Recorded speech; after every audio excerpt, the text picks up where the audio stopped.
Alors, merci beaucoup d'être là, Nelson. Ça fait vraiment plaisir. Avec grand plaisir. Donc, toi, tu es coach sportif, c'est ça? Et puis, tu Ouais. suis une formation en neurosciences. Hein. Ouais, exactement. Donc, en gros, à ce moment, je suis coach sportif dans une salle de sport. Ok. Et j'ai également des clients privés à Génial. côté. Et donc, voilà, j'essaie d'aligner tout ça. C'est le côté passion, le côté travail. Okay. Et à côté, grâce à toi, j'investis pas mal et puis j'essaie de préparer mon avenir du mieux que je peux. Trop cool. Et puis, et puis d'ailleurs, merci beaucoup de m'aider pour tout ce que je fais et de me suivre dans tout ce que je fais.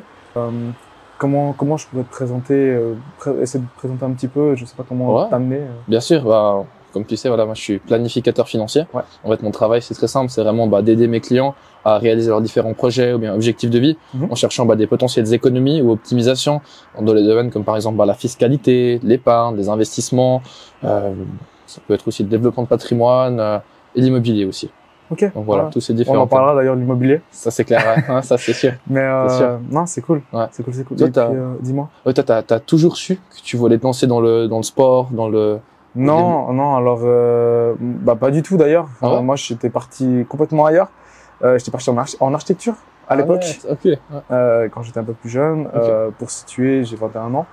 Et puis en gros, tout ce qui était, alors en soi l'architecture ça me plaisait, mais tout ce qui était bureaucratie, tout ce qui était pression, etc. D'au-dessus, d'architecture lui-même, de bureau et tout, ça me plaisait de moins en moins. Okay. Jusqu'au moment où j'ai complètement abandonné, pété un câble, je sais pas comment je peux dire ça. Ouais. Et du coup, je suis parti sur une autre voie complète. Et du coup, j'ai fait une année sabbatique où je suis parti en Angleterre. C'est là où j'ai découvert un petit peu ce qui me plaisait le plus, parce qu'entre-temps, pendant que je faisais mes études, en fait, j'ai commencé à faire pas mal de sport, et notamment de la musculation. Okay. Et du coup, c'est ça qui m'a petit à petit donné en fait cette envie d'approfondir là-dessus. D'abord, c'était vraiment d'un point de vue très personnel, juste pour m'améliorer moi.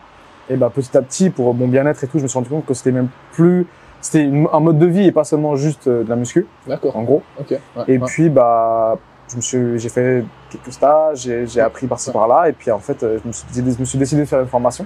Ah, génial. Et que je continue encore actuellement, mais d'un point de vue plutôt médical. Oui. Et puis maintenant, je travaille en salle de sport en parallèle de mes études, ouais, exactement. Okay. Trop bien. Et puis toi, du coup, t'as toujours voulu analyse financière, ça a toujours été un truc comme ça? Franchement, moi, pas du tout. Un peu comme toi. Ouais. Moi, j'ai commencé avec une formation vraiment basique en Suisse, CFC, donc employé de commerce, donc quand même dans la branche commerciale, mais c'était plus tourné vers l'hôtellerie. Ouais. Okay. Donc j'ai fait ça pendant 2 ans. C'était vraiment un peu mon rêve depuis que j'étais tout petit, d'aller dans l'hôtellerie, etc. Puis j'étais en pleine période Covid. Donc ça m'a un peu dégoûté pendant cette période-là. Okay. Pour ma dernière année, je me suis dit, je vais peut-être changer de domaine. Je suis allé dans un laboratoire de recherche. Donc encore rien à voir. Ouais. Encore une fois, je suis pas tombé sur une boîte super. J'ai pas du tout apprécié l'expérience. Okay. Voilà, ça arrive. Donc c'était quoi? C'était la bureaucratie? C'était le patron qui te fait... un peu l'ambiance d'entreprise où tu sais les gens sont négatifs. Les gens parlent entre eux, à droite, à gauche. Enfin, j'aime pas du tout cette ambiance-là. Avoir des horaires aussi fixes. Moi, ça me parle pas du tout. Mais moi, faut savoir, j'ai toujours été un grand passionné par l'immobilier puis les investissements. Ouais. Puis je me demandais un peu qu'est-ce que je pouvais faire, etc. Donc quand j'ai fini mon CFC d'employé de commerce, j'ai suivi une formation, c'est chez l'USPI, c'est l'Union Suisse des professionnels de l'immobilier. Okay. Et puis après ça, je cherchais justement du travail en lien avec ces différents domaines. Et puis j'avais mon planificateur financier à l'époque qui me suivait. Puis quand il est venu chez moi pour un entretien, etc., je lui ai demandé s'il y avait des possibilités en fait de se former dans ce domaine tout en travaillant. Puis en fait, je travaille du coup dans la boîte justement par laquelle j'étais suivi, donc chez Swiss Life Select en tant que planificateur financier. Okay. Puis en train de suivre actuellement donc une formation jusqu'au brevet fédéral de planificateur financier. Ouais. Et puis sinon, à côté de ça aussi, comme je te dis, je suis un grand passionné par l'immobilier. J'ai ouvert maintenant il y a 1 mois ma société immobilière je sais, avec 2 associés où là on fait en fait de l'achat, rénovation et revente. Ouais. Puis notre stratégie, c'est vraiment en fait, je sais pas si t'as vu, mais la BNS, elle a baissé son taux directeur. Ouais. Donc forcément, ça va amener beaucoup plus d'acheteurs, comme les taux d'intérêt, ils vont baisser aussi, donc ça va vraiment amener beaucoup plus d'acheteurs sur le marché d'ici la fin de l'année. On parle beaucoup des baisses de taux d'intérêt dans cette période-là. Oui. Mais bon, après, ça va plutôt être en cascade, c'est-à-dire que là, on a la Fed qui va commencer à parler de tout ça. Oui. Mais on s'attend à cette direction-là, en tout cas. Mais tu penses que ça va impacter directement La Suisse, le Oui. marché suisse directement. Ouais, parce que c'est vraiment, en fait, tu veux, c'est la BNS, la Banque Nationale Suisse, Ouais. qui a vraiment annoncé le baisse du taux directeur. Et puis en fait, ça va vraiment entraîner une baisse des Mais elle taux. l'a déjà fait? Ouais, elle a annoncé exactement. Ah, bah, je savais Et pas. puis, Ok, je crois que c'était. ouais. Ok. Exactement. Puis ça, derrière, automatiquement, les mois d'après, ça va vraiment suivre, en fait, les taux d'intérêt généraux, enfin, Ouais, ils logique. vont baisser. Ouais. Puis ça, vraiment, c'est, C'est intéressant ça. c'est ça, effectivement, beaucoup plus d'acheteurs, donc beaucoup Ouais. plus d'opportunités, etc. Et c'est pourquoi? Pour contrer l'inflation ou c'est. ça Effectivement, amène à t'as, quoi? t'as tout compris. C'est ça, hein, Exactement, pour vraiment, que les gens, enfin, le but après, c'est qu'aussi, forcément, les banques vont être beaucoup plus à prêter de l'argent, etc. Ouais. Ça va un peu relancer le marché. Ouais. Les gens vont beaucoup plus réactifs sur le marché, donc c'est effectivement ça. tout Ouais, à c'est fait. cool. Ouais. Non, Ouais. c'est chouette. Ça sera bien profitable comme ça. Ouais. Toi d'ailleurs, si on parle un peu d'immobilier, Ouais. j'imagine Dis-moi. t'as des projets quand même, t'aimerais acheter un jour. Pas un jour, bientôt. Bientôt. Le plus possible. Ouais. C'est beau ça. Ouais. Après, voilà, moi j'ai une situation qui est un peu moins posée que toi. Mhm. Donc, forcément, moi pour l'instant, je cherche juste à faire un maximum, Ouais. à Ouais. coffrer un maximum, Il faut. à faire profiter aussi un peu de ma jeunesse. Oui. Parce que là, j'aurai pas 20 ans, 21 ans toute ma vie, donc faut se profiter un peu. Et puis, mais oui, j'aimerais bien d'ici 4-5 ans, en tout cas, avoir mon premier bien. Ah, c'est un bel objectif. Après, c'est pas forcément dans l'achat-revente, Ok. c'est plutôt dans de la loca. Ouais. Ouais. Même si je sais que c'est pas des très gros rendements, mais ça permettrait plutôt d'asseoir mon patrimoine. Ouais. Construire un patrimoine C'est sur ça, le long c'est terme. plutôt, ouais, c'est ça. Ouais, c'est génial. plutôt construire un patrimoine plutôt que de faire Ok. des leviers par rapport à ça. D'accord. Je préfère faire mes leviers ailleurs. Ok. Et puis, avec toi d'ailleurs, hein, en investissement, Je serai là. voilà, tu sais très bien de quoi on parle, donc Ouais. voilà. Ouais. Faut pas dire le mot magique, mais du coup, ouais, Ok. je préfère faire mes leviers ici. Puis Ouais. une fois que vraiment j'ai pu évoluer un peu mon patrimoine financier, là, je pourrais investir dans la pierre et puis Ouais, c'est beau. ça. poser un peu plus de billets là-dedans, quoi. Ouais, ok, trop bien. Le marché suisse, je sais qu'on peut commencer quand même plus bas que ce que les gens imaginent. Oui. Oui, bien moi, sûr. quand j'ai commencé, Bien je me sûr. souviens dans ma tête, en dessous de 500 000, ça servait à rien. Ouais. Alors que. Voilà, avec tout ce qui est, tout ce que tu dis, taux d'intérêt, Ouais. taux hypothécaire, etc. C'est quand même, ça commence à devenir assez intéressant. Ouais. Même à bas prix. Donc, Oui. C'est clair. Non, c'est clair. Ouais. Ça, ce sont des questions que je regarde avec toi. Ouais. Parce que on s'est connus comme ça d'ailleurs, hein, on s'est connus. D'ailleurs, j'allais te demander, toi, c'est quoi qui t'a fait dire en fait, ouais, go, je vais suivre ce planificateur financier. Je suis lui là. C'est ma belle tête, c'est ça? Non, en fait, j'ai toujours eu ce côté un peu testé. C'est pas grave si je rate, Ouais, ok. si c'est pas ce que je kiffe, si c'est pas ce que je veux, Ouais. c'est pas grave, on essaye. Ok. C'est ce qui m'ouvre des portes. Donc voilà, et puis en gros, on a un ami en commun, il se reconnaîtra, qui m'a parlé de toi. Et puis du coup, non, il t'a parlé de moi, Ouais, pardon. Tu exactement. m'as contacté. Exact. Puis entre temps, il m'avait quand même dit, voilà, tu vas peut-être être contacté, etc. Puis je me suis dit, en vrai, pourquoi pas, je devais trouver 2-3 solutions au niveau un peu fiscalité suisse, etc. Donc je me suis dit, pourquoi pas, pour moi, pour des gens de ma famille. Donc ça peut être intéressant de voir ce qu'il a proposé, on sait jamais. Ok. Et puis voilà, t'apporté des taux, des prix qui étaient vraiment cassés par rapport à ce à quoi je m'attendais. Et puis en plus, t'avais déjà le fait que tu sois de mon âge. Ah oui. Ça, mine de rien, ça m'a beaucoup aidé. Ok, trop bien. Psychologiquement, je dis, parce Ouais. que tu t'apportes ce côté frais, ce neuf, et t'as une vision long terme. Ouais, il faut. Là où par exemple, oui, je sais aussi que voilà, t'es pas le énième mec déjà blindé qui veut juste renflouer un petit peu plus ses caisses. Ouais. T'es un jeune qui commence dans la vie active comme Au moi. même stade que toi, au final. C'est ça, c'est Ouais, ça. Et c'est quasiment. ça qui m'a plu, c'est que moi j'avais des choses à t'apporter. Oui. Tu avais des choses à m'apporter. Ouais, c'est beau. Autant faire échange de bons procédés, on switch les infos, Ouais. on se donne un maximum, puis au final, c'est comme ça qu'on s'est liés d'amitié, quoi. Ouais. Et puis maintenant, on va bouffer au resto ensemble. Voilà. Chevrier. Mais ouais. Ok. Et puis, parce que tu peux raconter un petit peu ton passif, toi aussi, Ouais, bien sûr. par rapport à où est-ce que tu vas aller plus tard, par c'est rapport clair. à peut-être aussi. Moi, Dis-moi. j'ai une vision qui est très, très, très, très, très claire, comme tu le sais. Ouais. Moi, sur du long terme, mon but, c'est clairement d'être libre financièrement. Mhm. Après, la liberté financière, ça veut un peu tout et rien dire. Tu t'es fixé une date d'ailleurs ou pas du tout? Franchement, non. Ouais. Enfin, une date pas précise, mais en tout cas, avant 40 ans, Avant c'est 40 clair ans. que j'aimerais être libre financièrement. Ouais, ok. Par ça, Qu'est-ce je dis t'entends pas que par j'aimerais être multimillionnaire ou bien milliardaire, mais Mon but, c'est clairement d'avoir des revenus passifs, en fait, qui me permettraient de peut-être travailler toujours dans mon domaine, parce que je suis passionné par ça, mais pas à 150%, ni 100%, mais c'est vraiment peut-être travailler à 50%, juste voir à mes meilleurs clients, comme ça, ou les clients que j'apprécie. Et puis, sinon, le reste du temps, le consacrer à ma famille. Parce que pour moi, la famille, c'est vraiment ce qui est le plus important. Consacrer du temps à ma femme, à mes enfants. J'ai une petite fille pour l'instant de 2 ans, comme tu sais, mais trop la chou, famille va sûrement, merci. Elle va sûrement aussi s'agrandir, la famille. Donc, mon but sur le long terme, c'est clairement, en fait, d'être libre financièrement pour profiter, en fait, de ma famille, de mes passions aussi à côté, de voir mes amis. Enfin, je vois comme ça la chose. Puis, pour ça, les 5-10 prochaines années, je suis vraiment prêt à donner le maximum et travailler beaucoup plus que la moyenne. M'engager sur 150%, voire 200%. Et je pense que c'est que comme ça que tu peux devenir libre financièrement au final. Et puis, c'est notamment un des gros facteurs qui a fait que tu m'as plu assez vite. C'est ce côté très honnête aussi. Ah, trop bien. Pour pas te vendre, voilà. Mais c'est dans le sens où c'est vraiment, voilà, tu te dis, ça, c'est pas intéressant, malgré que tu savais pertinemment que ça pouvait te rapporter plus, d'un point de vue court terme. Mais voilà, t'as privilégié l'aspect honnêteté et transparence, Et c'est ça qui m'a, franchement, c'est l'un des premiers trucs. Je me suis dit, je suis quelqu'un qui a pas facilement confiance. Parce que voilà, j'ai testé plein de choses, donc j'ai aussi foiré plein de choses. Donc je sais un peu comment fonctionnent les gens. Ils sont beaucoup plus préoccupés par eux-mêmes que par ceux avec qui ils parlent, même si c'est pour leur bien. Donc c'est vrai que ce côté-là, il m'a beaucoup plu. Et puis voilà, par rapport à cette vision-là, on partageait la même. C'est vrai. C'est quand je me suis rendu compte de ça et que je me suis dit, en vrai, il faut que j'y aille, quoi. Je veux dire, ça, voilà, le coût est dérisoire, les investissements que je vais placer en temps, en énergie, ou même en manière financière, ils sont franchement, ils sont pas énormes, quoi. On peut tous se séparer quelques dizaines, quelques centaines de francs par mois. Je veux dire, c'est un resto en moins dans le mois, c'est 2-3 kebabs en moins, c'est la soirée 3 arrosée du dimanche, c'est, voilà. C'est clair. C'est pas mortel, quoi. Non, c'est vrai. Et puis, autant essayer.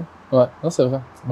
Parce que toi, tu veux construire un patrimoine avec ta famille, tu veux. C'est clair. Sur le long terme, c'est clairement ça. Moi, j'aimerais, aussi pourquoi est-ce que je me donne à 100%, j'aimerais clairement mettre bien ma famille. J'aimerais que ma fille, si elle, je sais pas, veut faire des études de 50 000 francs, que je dois pas forcément me casser la tête à faire ça, que vraiment je puisse leur offrir une certaine liberté, c'est clair. Tu penses quoi l'école privée, du coup? Ouais, pas mal ça. Moi, franchement, je pense que j'aimerais bien inscrire ma fille là-dedans. Voilà, et c'est pour et c'est contre, mais rien que le fait d'être en plus petit comité, je pense le prof met beaucoup plus d'énergie sur peu d'élèves, et je pense que les élèves sont beaucoup plus productifs, etc. Puis voilà, ce qui se passe dans le monde aujourd'hui, je sais pas comment l'école publique va évoluer avec voilà, c'est chacun un peu Ensuite, on a quand même de la chance d'avoir un bon système quand même.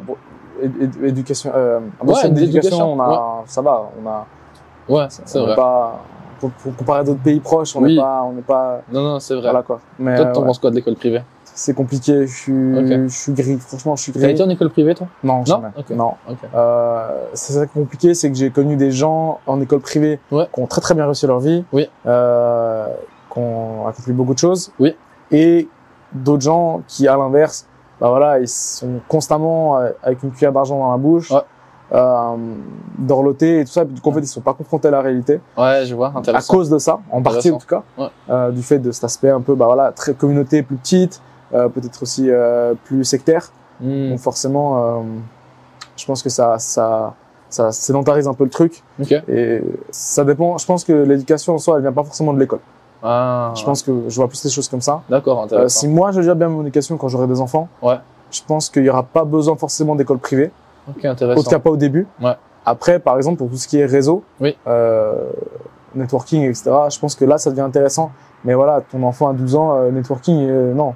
Ce qu'il aime, c'est Scooby-Doo et jouer au foot. Donc, ça sert à rien que je le mette dans une école à 100 000 balles par mois.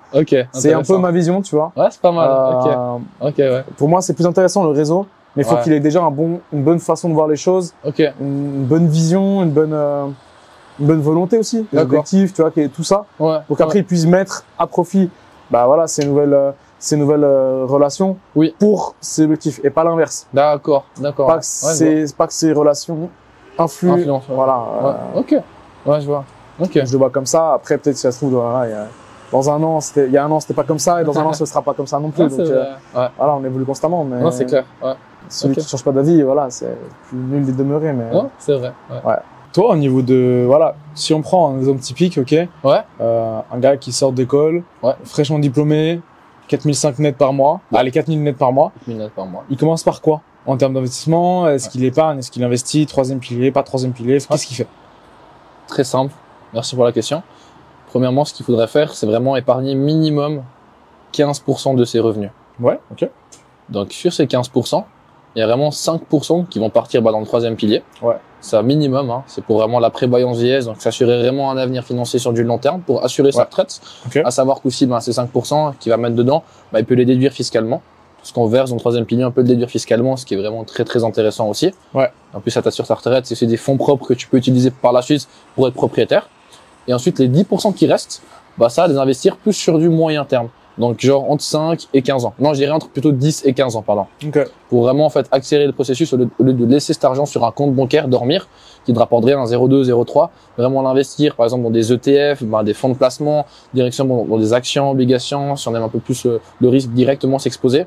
Et ça, vraiment, pour faire travailler l'argent dans le but, en fait, de réaliser ses objectifs plus rapidement, d'acheter un appartement plus rapidement, ouais, faire le tour du monde, avoir un certain capital après 15 ans. Par rapport à l'objectif de la personne, quoi. C'est ça, exactement. Ouais, okay. Et puis ça, c'est vraiment une méthode que tout le monde peut suivre.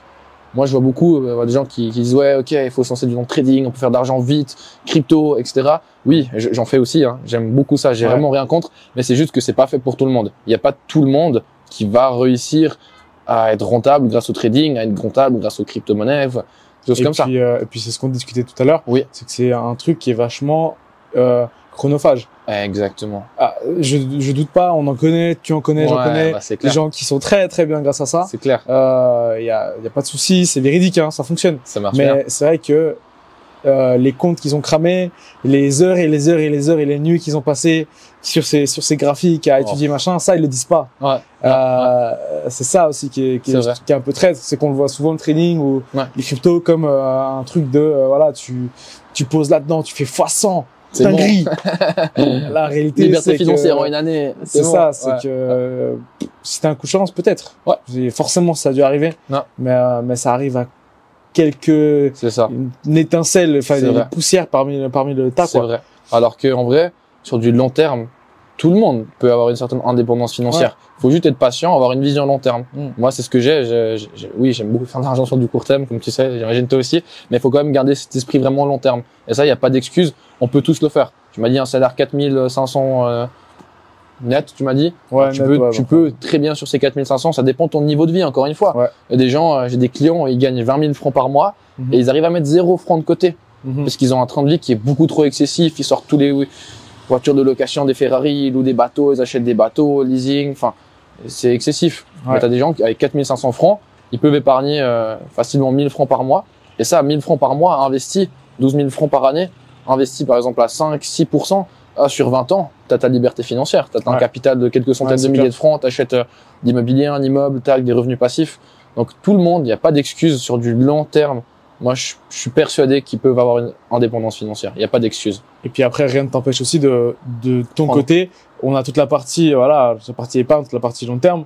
Rien ne t'empêche de risquer un capital dans la volatilité qui est beaucoup plus grande. Diversification, au final. C'est ça, ouais, exact. La crypto. Exactement. Même tester, effectivement, trading. Moi, j'ai fait pendant une période de ma vie. Ça marchait ou pas? Pendant une période, ça marchait. Non, honnêtement, ça marchait, mais j'étais pas constant. Donc, parce que un des gros problèmes, moi, c'était que j'étais sorti de l'architecture pour ne pas être devant un écran toute la journée. Et je me retrouvais devant des graphiques toute la journée. Donc, en fait, au bout d'un moment, c'était pas ça, c'était pas ce pourquoi j'étais fait. C'est pourquoi je voulais être travailler aussi. Donc, forcément, j'étais pas constant. Et quand t'es pas constant là-dedans, tu réussis pas, mais c'est juste. Mais ça passait bien. C'était pas trop mal encore. J'ai pas fait n'importe quoi. C'est cool. Ah, chouette. Et puis toi, du coup, au niveau de tes objectifs de vie, t'as un enfant, un jeune enfant, t'as une femme, t'as 21 ans. C'est quoi la suite? C'est que le début. Non, c'est clair, c'est que le début. Moi, j'aime beaucoup voir la vie en grand, en XXL. Moi, j'aimerais bien continuer à construire ma famille, idéalement avoir 2, peut-être 3 enfants. Voir aussi avec madame, bien sûr. Mais continuer dans ce métier que je fais, dans la planification financière, pourquoi est-ce que je le fais? C'est simplement parce que j'adore ce que je fais.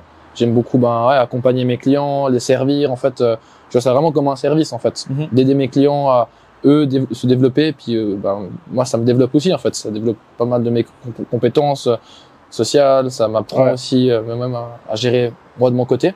Donc clairement, on continue dans cette voie-là de planificateur financier. Sinon, à côté de ça aussi, développer ma société immobilière que j'ai avec mes 2 associés. Vraiment là, sur du long terme, créer un patrimoine. Avoir quelques biens immobiliers pour aussi avoir des revenus passifs. À côté de ça aussi, clairement diversifier, peut-être investir dans d'autres pays aussi, en France voisine, la Grèce, pourquoi pas, mais vraiment d'investissement. Puis sur du long terme, grâce aux investissements que j'aurais fait, je puisse peut-être baisser mon taux de travail, travailler à 50% et le reste du temps vraiment le consacrer en fait à ma famille. Puis toujours continuer. Toi, ça c'est ton premier objectif quand même, quoi. Pouvoir vivre sans te préoccuper de l'argent que tu as. Qu'en fait, que je travaille pas pour l'argent, mais que l'argent travaille pour moi. Et ça, c'est bon. C'est pour moi comme ça que je vois la liberté financière. J'ai même pas franchement, si je serais pas multimillionnaire un jour, je serais pas déçu. Tant que j'arrive à avoir des revenus passifs, ça me convient que je travaille pas pour l'argent, mais l'argent travaille pour moi. Pour moi, j'aurais fini le jeu. Réussi. C'est clair. C'est clair. Et toi, c'est quoi un peu ton goal final, ton objectif? Je pense pas que j'en ai un actuellement d'objectif final. Je pense que je me laisse un peu porter par ce que la vie m'apporte. Mais oui, déjà là, finir mes études déjà. Développer un petit peu mon réseau privé de coaching, de clients. Et puis également, là, j'ai un gros projet de monter une boîte avec un associé à moi, un ami que j'embrasse si c'est ça.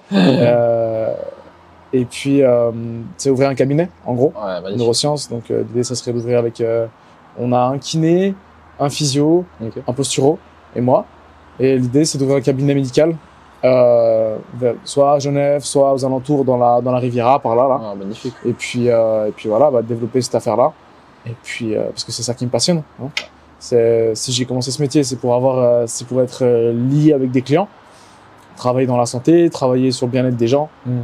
Je veux dire, quand une dame vient vers toi, et puis elle va se faire opérer, elle pourra plus marcher, c'est horrible, etc.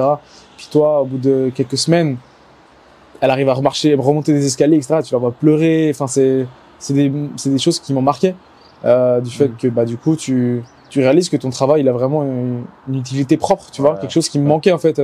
En architecture, en trading. En investissement, c'est ça qui me manquait, c'est ce côté, c'est ce que tu disais toi, aide à la personne. Toi, c'est d'un point de vue financier. Moi, c'est d'un point de vue vraiment corporel, médical, ce que tu veux.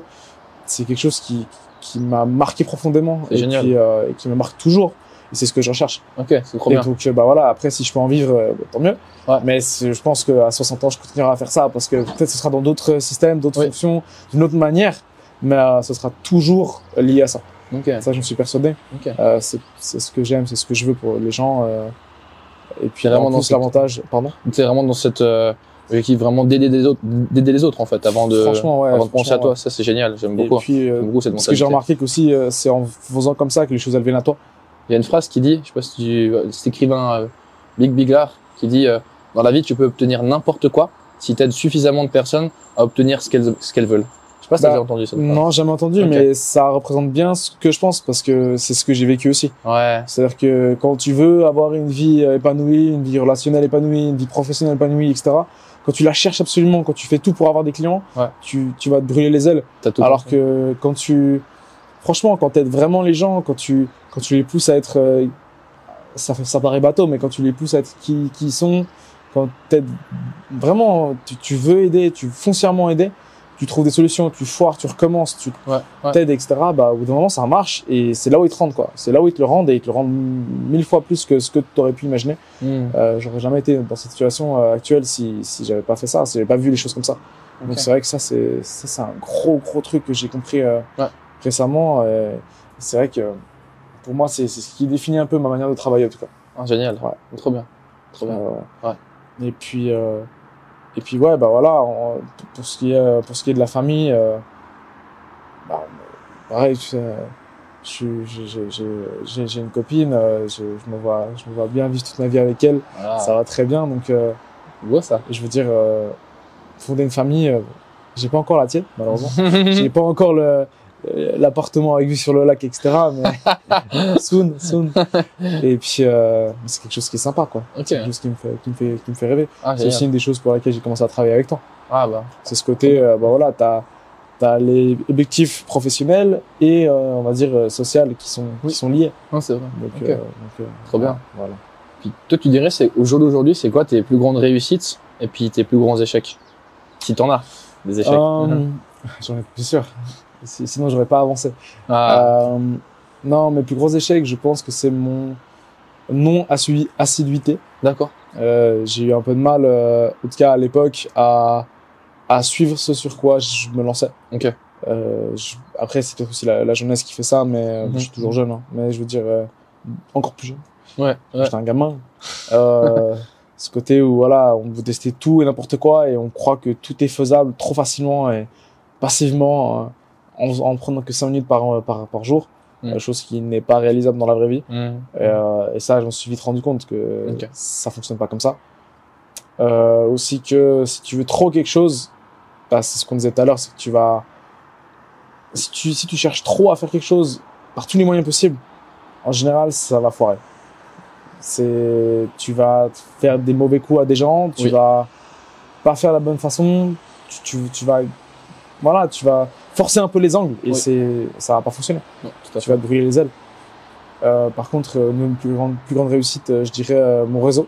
Ah, génial. Mon réseau de par toi, de par on s'en rencontre comme ça, de par ce que ma volonté d'entreprendre aussi. Ouais, génial. J'ai testé plein de choses, donc c'est à double tranchant parce que tu testes plein de choses, mais du coup, ça te permet de rencontrer plein de gens dans plein de domaines différents.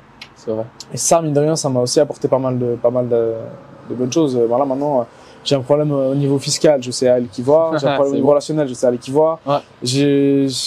Peu importe les problèmes que j'ai, en fait, j'ai des gens autour de moi qui sont soit qui connaissent le problème, soit qui connaissent des gens qui connaissent le problème. Donc au final, je sais exactement quoi faire dans quel domaine. Ouais. Et ça, franchement, c'est génial. Ouais. Ça, c'est génial. Ah, trop bien, merci. Et puis toi, au niveau des objectifs et des dans ta vie, qu'est-ce qui t'a poussé et qu'est-ce qui t'a fait comprendre telle ou telle erreur? Je pense le fait en fait de faire, le fait de tester des choses, bah c'est vraiment la phrase, hein, c'est logique. C'est en forgeant qu'on devient forgeron, bah c'est vraiment une réalité. Ouais. Par exemple, on parlait de trading. J'ai fait du trading aussi, bah j'ai fait mes erreurs, etc. J'ai appris, etc. Je savais que c'était pas quelque chose qui était pour moi, donc voilà, j'ai abandonné. Le sport, j'en ai fait, j'ai arrêté. Je connais maintenant mes faiblesses aussi, grâce à toi qui m'a un peu coaché là-dedans. Maintenant, je sais exactement ce que je dois faire pour éviter à nouveau de faire des erreurs, etc. Ouais. Donc vraiment, en fait, en prenant des risques aussi. Tu n'auras jamais du succès sans prendre de risques. Ouais, ça, tu es obligé, au bout d'un moment, si tu veux te lancer quelque part, de prendre des risques. Quand tu vois maintenant les gens qui ont réussi autour de nous, tout le monde a déjà pris des risques. Enfin, c'était obligé de passer par cette case-là. Il y a un moment donné, tu dois gamble, tu dois... C'est ça. Je dis pas que t'as pas de plan B ou t'as pas de backup, mais à un moment donné, tu dois te concentrer. Souvent, les gens, ils disent, ouais, mais lance-toi dans le truc, mais aie un plan B. Oui et non, parce que si tu considères que t'as toujours un plan B, tu vas pas donner à 100%. Ouais, c'est ça. Tu vas pas donner à 100%. Je suis d'accord avec toi. Et tu vas pas oser te lancer trop fort. Ouais. Parce que au pire des cas, t'as quand même ton plan B. C'est ça. Et ça, je trouve ça vraiment dommage parce que du coup, tu rates peut-être une belle occasion. Ouais. Même si tu t'échoues, c'est pas grave, t'auras appris. Ouais. Et de toute façon, tu vas retomber sur tes pattes. Je veux dire, à partir du moment où tu peux dormir chez un ami, à partir du moment où tu peux manger à ta faim. Ouais. En vrai, est-ce que t'as vraiment besoin d'avoir ton leasing de voiture? Au pire, tu la vends. C'est clair. C'est ma façon de voir les choses, mais je préfère risquer un peu plus. Ouais. En tout cas, d'un point de vue relationnel ou même peu importe, en fait, risquer un peu pour gagner peut-être plus, plutôt que être dans ce truc de métro, boulot, dodo. Horrible. Rester dans cette fonction-là, dans ce système-là. Ouais. Je préfère tenter, quoi. Il faut. Non, c'est clair. Puis on est jeune. On a le temps, encore une fois. C'est maintenant qu'il faut se lancer. Ouais, c'est clair. Puis, je trouve ça vraiment dommage, mais dans notre système éducatif, en fait, on voit l'échec comme on voit l'échec comme quelque chose de hyper négatif. Ouais. Genre, t'as une mauvaise note, tu passes pas l'année. Ouais, c'est ça. Ouais. Donc, je pense aussi ça pousse les gens peut-être à être plus sur la réserve, etc. Alors que moi, je trouve l'échec, c'est vraiment notre meilleur prof, en fait. C'est clair. C'est ce qui nous permet c'est clair. C'est le conducteur de de ta réussite ou non d'ailleurs. Oui. Par contre, effectivement, si tu as un échec ou si tu as foiré quelque chose, il faut que tu arrives à te remettre en question, à mettre ton ego de côté et à considérer qu'est-ce qui s'est passé, pourquoi j'ai échoué, comprendre le processus de l'échec, à quel moment ça a merdé. Et puis rectifier la chose. Rectifier, c'est ça, pour les prochaines fois. Ça, c'est important par contre. Une sorte de rétrospection de l'historique de la chose, c'est ce qui est le plus important par contre. C'est vrai que si tu fais des erreurs en boucle, tu te remets jamais en question, tu vas jamais avancer, tu vas stagner et puis c'est mort quoi. C'est mort, tu vas dans un mur. Là où tu vas, exactement. C'est clair. Donc voilà, et puis on parlait justement de, on parlait de la société. Il y a beaucoup, les jeunes d'aujourd'hui, ça paraît si vieux de dire ça, mais les jeunes d'aujourd'hui, enfin, je veux dire, j'ai combien de potes qui n'ont pas forcément de projet, où le projet, c'est juste finir le diplôme. Puis derrière, quoi. Ouais, c'est ça, en fait, ils savent pas. Et c'est pas grave de pas savoir, mais justement, ce truc un peu plus, recherche un peu plus. Mais ça peut être, recherche le pays dans lequel tu veux voyager. Ça peut être, recherche l'entreprise que tu veux fonder. Ça peut être recherche les gens que tu veux connaître. Mais recherche un petit peu plus. Mais c'est pour ça aussi que je trouve que c'est intéressant. En tant que chaque être humain, on est là qu'une seule fois dans notre vie. Je serai peut-être plus jamais assis à cette chaise. Donc autant essayer, quoi. Ouais, c'est clair. Fuck it. Ouais, t'as raison. C'est quoi ton plus grand défi, challenge que t'as en ce moment? C'est quoi le truc qui tu t'obstines à ce niveau-là? Franchement, là, ces temps, en fait, j'ai l'impression j'ai tout en même temps. En fait, j'ai malheureusement, cette fâcheuse manip de me surcharger. Et puis là, ces temps, c'est en train de faire un peu trop. Bon, pour dire, par exemple, je suis en train de déménager. J'ai mes examens aussi en même temps. Voilà, je me lance sur les réseaux aussi. Merci. Je me lance sur les réseaux. J'ai beaucoup de demandes de clients. J'ai aussi ma famille à côté, ma fille que j'aimerais passer du temps. Donc vraiment, je pense mon plus gros challenge. J'ai du sport aussi à côté. Je m'entraîne 4 à 5 fois par semaine aussi. Donc de tout aligner, mettre les priorités au bon endroit. Actuellement, c'est quelque chose que j'ai beaucoup de peine à mon avis. J'aime beaucoup faire un peu tout en même temps, ma société immobilière aussi, et puis vraiment de mettre les priorités au bon endroit. Peut-être que j'ai un peu de mal. Actuellement, ça c'est mon plus gros challenge. Mais je me réjouis aussi que le déménagement ça sera derrière moi, mon examen sera derrière moi aussi. J'aurai un peu plus d'ordre dans ma vie. Et puis là, je pense, je pourrais un peu structurer la chose. Mais c'est vraiment un challenge que j'ai effectivement un peu de mettre mes priorités au bon endroit. Et puis de pas trop me surcharger. Faut savoir, on subit pas la chose. On sait exactement pourquoi est-ce qu'on fait toutes ces choses-là. Sinon, on les ferait pas. C'est ce que tu disais tout à l'heure, c'est que, voilà, moi, je préfère sacrifier ces 5 prochaines années à me donner un fond, quitte à après pouvoir me reposer un peu plus. Parce que j'aurais construit quelque chose sur lequel me baser, avec quelques revenus passifs, avec des investissements rentables, avec une base de clients solide, une entreprise solide. Une réputation solide. Et puis à partir de là, les choses elles vont toutes seules. Et puis toi après à ce moment-là, tu peux vivre un peu plus correctement, quoi. Comme on dit, choix difficile, vie facile. Choix facile, vie difficile. Exactement. T'as bien dit. C'est bien ça. Je vais le noter ça. Toi, aujourd'hui, tu dirais que c'est quoi ta plus grande réussite? Plus grande réussite? Mes ambitions. Bon. Mes ambitions. Parce que même si j'échoue, j'ai échoué plein de fois. J'ai toujours la hargne. J'ai toujours envie. T'as faim. Toujours. Grave. Tu veux aller chercher plus. Tu te contentes pas du minimum, c'est ça? Mais jamais dans l'excès. C'est-à-dire que ça va jamais être contre des gens. Non. Ça va toujours être, bien sûr, pour moi, mais pour des gens. Je vais jamais essayer de bouffer quelqu'un. D'un point de vue, enfin, je veux dire, d'un point de vue social. Bien sûr. Pas bouffer. Mais pour moi, c'est ce qui est le plus. Enfin, c'est ce sur quoi je suis le plus fier, en tout cas. Trop bien. Et puis rester moi-même, dans le sens où voilà, j'ai l'impression en tout cas de pas m'être perdu dans mes ambitions, parce que voilà, tu peux être pris un peu par cette fièvre d'envie, cette fièvre de pouvoir, et tu veux toujours plus, et en fait t'es pas content, t'es jamais satisfait. J'ai pas cette impression-là. Génial. Je suis content où je suis très heureux dans ma vie, malgré que je pense que comme toi, on doit bosser à peu près à 130%, 140%. 150. Mais c'est pas grave, je le vois pas le temps passer comme ça et ça me dérange pas, et c'est ça qui me fait kiffer au final. Génial. Donc ok, merci.